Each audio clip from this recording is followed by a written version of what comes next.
नमस्कार, आदाब, सत श्री अकाल। आपका आरएस न्यूज़ में बहुत बहुत स्वागत है। तो चलिए देखते हैं देश दुनिया की बड़ी खबरें। सुशांत सिंह केस, घर के स्वीपर ने खोले रिया चक्रवर्ती को लेकर कई राज। सुशांत सिंह राजपूत की मौत की मिस्ट्री सुलझाने में जुटी पटना पुलिस की एसआईटी मौकाए वारदात पर गई और सुशांत की आत्महत्या करने के सीन का खाका खींचा। सीन रिक्रिएशन वैज्ञानिक तरीके से अनुसंधान करने का तरीका है।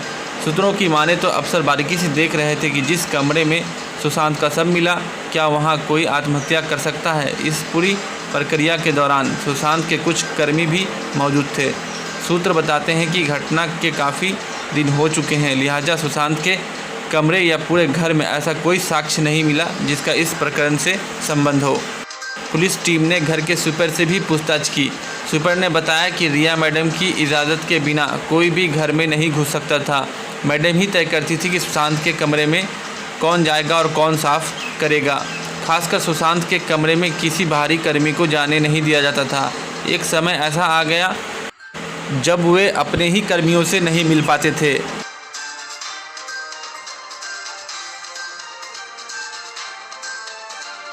नागपुर की शुगर फैक्ट्री के बॉयलर में हुए धमाके से 5 की मौत।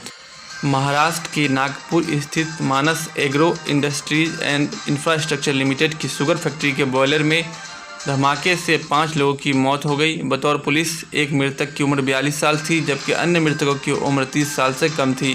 पुलिस धमाके की वजह का पता लगाने के लिए जांच कर रही है। सुशांत केस में बिहार की टीम के साथ मुंबई पुलिस ने नहीं की कोई बदसलूकी। बिहार के डीजीपी गुप्तेश्वर पांडे ने सुशांत राजपूत केस में मुंबई गए पुलिसकर्मियों के साथ मुंबई पुलिस द्वारा बदसलूकी की खबरों को नकारा है। उन्होंने कहा, टीम ने बताया कि मुंबई पुलिस ने उनसे कोई दुर्व्यवहार नहीं किया। मैं ऐसी खबरों की निंदा करता हूं। दरअसल मुंबई पुलिसकर्मियों का बिहार पुलिसकर्मियों को कथित तौर पर वैन में धकेलते वीडियो आया था। विशाखापट्टनम के शिपयार्ड में क्रेन गिरने से 11 लोगों की मौत, जांच के लिए बनाई गई समिति। आंध्र प्रदेश के विशाखापट्टनम में हिंदुस्तान शिपयार्ड लिमिटेड में क्रेन गिरने से 11 लोगों की मौत गत 3 महीने में दूसरी बड़ी औद्योगिक दुर्घटना है। इससे पहले मई में एलजी पॉलीमर्स में हुए गैस रिसाव से 12 लोगों की अपनी जान गंवानी पड़ी थी। यहां एचएसएल के 70 टन वजनी क्रेन के परीक्षण के दौरान तेज आवाज़ के साथ केबिन और आधार के गिरने से हुए हादसे में 11 लोगों की भारी भरकम लोहे के ढांचे के नीचे दबने से मौत हो गई। बिहार में 49 लाख आबादी बाढ़ से प्रभावित। छपरा, मुजफ्फरपुर NH 722 व मोतिहारी में SH 74 ठप। बिहार में बाढ़ का प्रकोप हर दिन बढ़ता जा रहा है। बाढ़ ने राज्य के 14 जिलों के 112 प्रखंडों की 1043 पंचायतों की 49,50,000 आबादी को प्रभावित किया है। आपदा प्रबंधन विभाग के अपर सचिव रामचंद्र टुडू ने प्रेस कॉन्फ्रेंस में कहा है कि बाढ़ पीड़ितों के लिए राहत एवं बचाव कार्य युद्ध स्तर पर चलाए जा रहे हैं। उन्होंने कहा कि बाढ़ से प्रभावित 1,94,000 परिवारों के खाते में 6-6 हज़ार की सहायता राशि भेज दी गई है। भुगतान की गई कुल राशि 116 करोड़ है।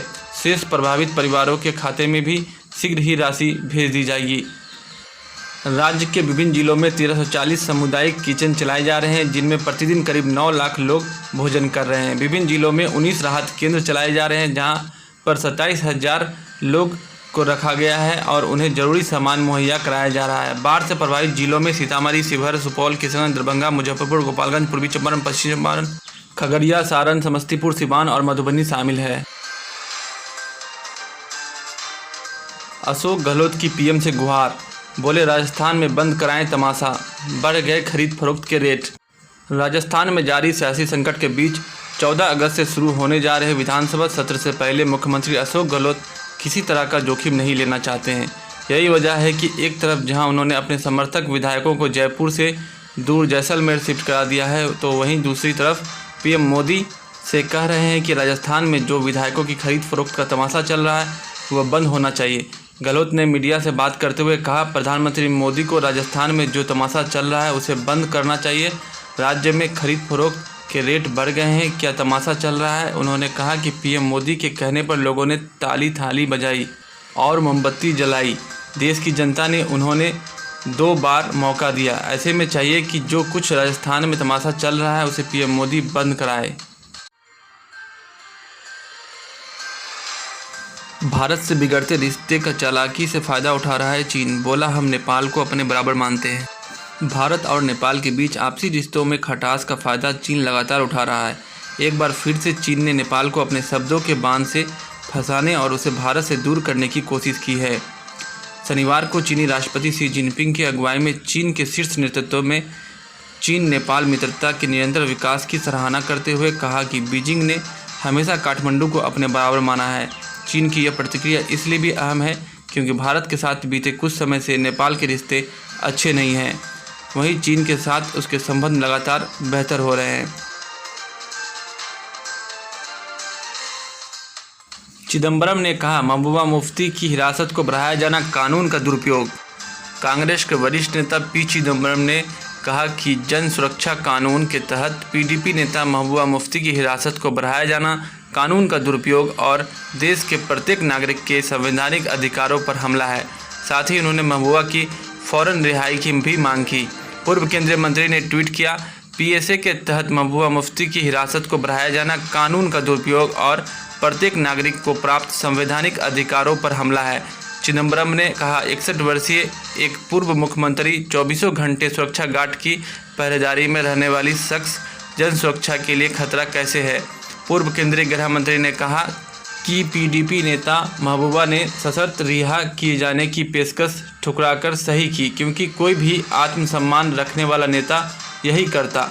उन्होंने कहा कि उनकी हिरासत के लिए दिया गया एक कारण उनकी पार्टी के झंडा का रंग हास्यास्पद है। बॉलीवुड माफिया के दबाव में हैं उद्धव। सुशांत केस में जिम्मेदार लोगों को बचा रहे हैं सुशील। बिहार के उप मुख्यमंत्री सुशील कुमार मोदी ने ट्वीट किया है, महाराष्ट्र के मुख्यमंत्री उद्धव ठाकरे कांग्रेस संपोषित बॉलीवुड माफिया के दबाव में हैं, इसलिए सुशांत मामले में जिम्मेदार सभी तत्वों को बचाने पर तुले हैं। उन्होंने लिखा, कांग्रेस बिहार की जनता को क्या मुंह दिखाएगी। उन्होंने कहा कि मामले की जांच में बिहार पुलिस को मुंबई पुलिस का सहयोग नहीं मिल रहा। तो ये थे अब तक के मुख्य समाचार। मिलते हैं अगले समाचार में। अगर आप देश दुनिया की खबरों से रूबरू होना चाहते हैं तो RS न्यूज़ को ज़रूर सब्सक्राइब करें और हाँ, बेल आइकन को दबाना ना भूलें ताकि न्यूज़ का नोटिफिकेशन आपको मिलता रहे। धन्यवाद।